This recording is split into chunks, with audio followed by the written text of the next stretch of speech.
injured have been holed up there for weeks. NPR's Joanna Kakissis has more from the southern city of Dnipro in Ukraine. The first of the evacuees from the Azovstal plant in Mariupol arrived in the city of Zaporizhia today. We're waiting on more who are en route, and we're waiting for a total of 100 evacuees. These are women and children who have not seen sunlight for a month.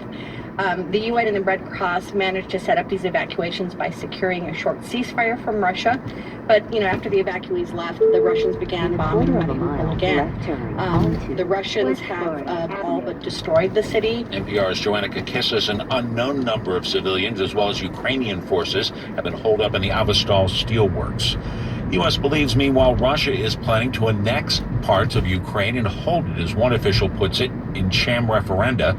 NPR's Michelle Kelman has more on the concerns at the State Department. Russia initially thought it could force Ukraine's government to capitulate, but now it's tailoring its playbook in the south and east of the country, according to Michael Carpenter. He's the U.S. ambassador to the Organization for Security and Cooperation in Europe, and he says he's seen credible reports that Russia will annex the so-called People's Republics of Donetsk and Luhansk. The reports state that Russia has plans to engineer referenda on joining Russia sometime in mid-May, and that Moscow is considering a similar plan for Kherson.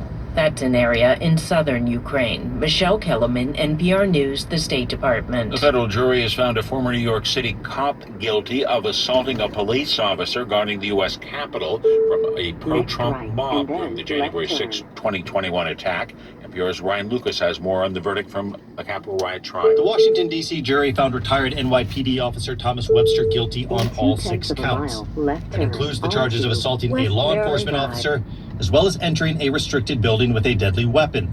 At the trial, jurors were shown video in which Webster hits a D.C. police officer with a flagpole, tackles him, and then tries to rip off the officer's gas mask.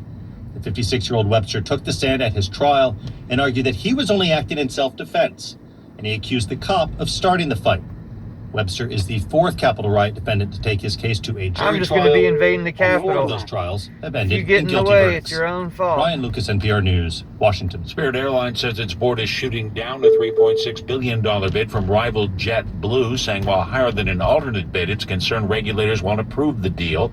Last month, Spirit said while it believed JetBlue's offer was superior to a $2.9 billion bid from Frontier, view of the current regulatory situation has changed that. On Wall Street, the Dow was up 80.